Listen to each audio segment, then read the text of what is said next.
شفا تو صرف اللہ کے حکم میں ہے، شفا تو صرف اللہ کے حکم میں، اللہ شافی ہے، اللہ کافی ہے۔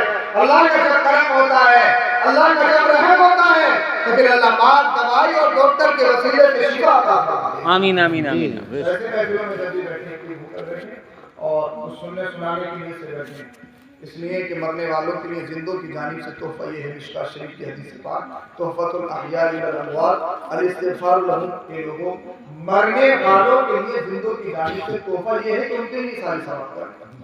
اس لیے تمہارا مرنے والا کیلا نہیں کھائے گا، ایپل نہیں کھائے گا، اسے تمہارے فروٹ کی ضرورت نہیں ہے، اسے تمہارے کاجو پستے کی ضرورت نہیں ہے، اسے تمہاری بریانی کی ضرورت نہیں ہے۔ بریانی تمہیں کھانی ہے، ہمیں کھانی ہے، کاجو پستہ تمہیں کھانا ہمیں کھانا ہے، فروٹس ہمیں کھانے ہیں، تمہیں کھانے ہیں۔ جی مرنے والے کو ضرورت کیا ہے؟ مرنے والے کو ضرورت ہے اِصالِ ثواب کرو۔ حدیث پاک میں جس طرح سے ایک ڈوبنے والا تنکے کو تلاش کرتا ہے پانی میں، جب ڈبکیاں لگتی ہیں وہ سوچتا ہے کہ تنکا مل جائے، اس تنکے کے سہارے سے اوپر آ جانا، اللہ، ایسے ہی قبر میں مرنے والا اپنے عزیزوں کا شدت سے انتظار کرتا ہے، کاش میرا بیٹا آ جائے، کاش میرا بھائی آ جائے، کاش میرا دوست آ جائے، کاش میری بچی والا آ جائے، کاش میرا گھر والا آ جائے۔ یہ مرنے والا انتظار کرتا ہے۔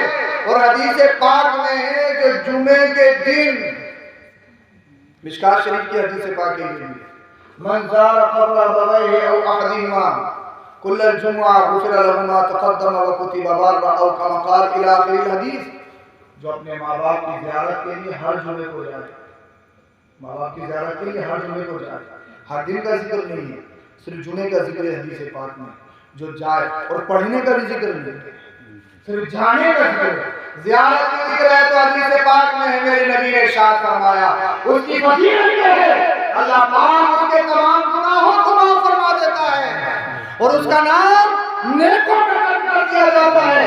ہم مجھے بتائیے، پڑھا کچھ نہیں ہے، صرف گیا ہے، اب بیٹا اگر چلا جائے، ہر صبح فجر کی نماز کے بعد قبرستان میں جائے، قل اللہ شریف پڑھے، الحمد شریف پڑھے، نبی کے درود شریف پڑھے، سورہ یاسین پڑھے، سورہ ملک پڑھے، کبھی اللہ کا رحیم کہے، کریم کہے، ستار کہے، غفار کہے، رب رحمت کا موسیٰ ہے، جس سے بات کا مفہوم یہ ہے اللہ پاک اس کے عزیز کے ذریعے اس کی مغفرت فرما دیتا ہے، اس کے درجات میں بلند کرتا ہے۔ نعرہ تکبیر، نعرہ رسالت، علماء اہل سنت، محفل احصال ثواب، خواجہ کا ہندوستان۔ اور مجھے مولانا بہرا صاحب کے وسیلے سے، توسل سے، واسطے سے ایک بات معلوم ہوئی، صدر علی بھائی صاحب نے بتایا کہ ہمارے پاس تفسیر صاحب جب دنیا سے گئے تو ان کی زبان پہ کلمہ شریف تھا، سبحان اللہ، سبحان اور اللہ، ان کی زبان پہ غوث پاک کا نام تھا۔ اللہ اکبر، اللہ، غوث پاک کا نام دو نام ہے۔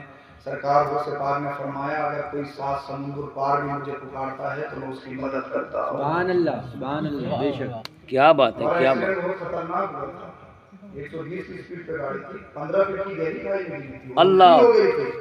دیکھنے والے سمجھ رہے تھے اس میں سے کوئی بچا ہی نہیں ہوگا، وہ تلوانی پڑی تھی کباڑے میں، اگر جلدی تھی۔ سرکار غوث پاک کا اکثر سفر کرتے ہیں تو اللہ رضی غوث یہ زبان پہ عادت ہے، سرکار غوث پاک نے کب کیسے بچا لیا پتہ ہی نہیں، پتہ نہ چلا، سبحان اللہ، سبحان اللہ۔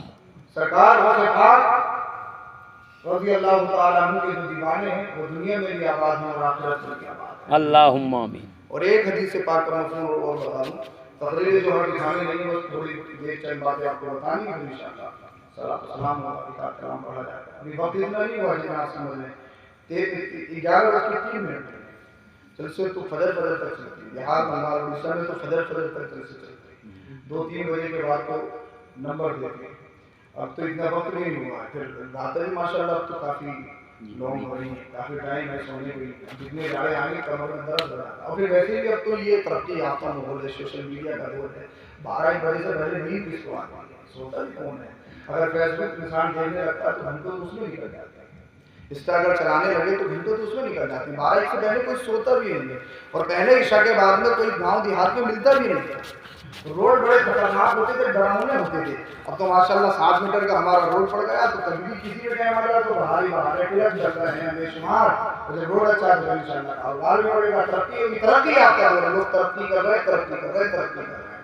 اللہ اکبر کبیرہ۔ ایک حدیث پاک میرے ذہن میں آ رہی ہے، اس حدیث پاک کا مفہوم یہ ہے، اللہ پاک کسی کے درجے بلند کرنا چاہتا ہے۔ بہت سارے لوگوں کے ذہن میں ایک بات بڑی غلط آتی ہے، لوگ یہ سوچتے ہیں جیسے کوئی سویا اور سوتے سوتے دم نکل گیا تو لوگ کہتے ہیں یار بڑا نیک ہے، پتہ نہیں چلا۔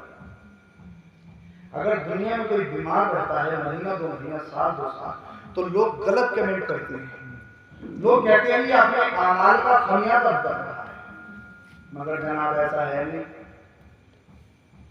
اگر کوئی ایک دم مر گیا تو یہ جنتی ہونے کی علامت نہیں، کوئی بیمار ہو کر مرا تو یہ جہنمی ہونے کی علامت نہیں، بلکہ اپنے سے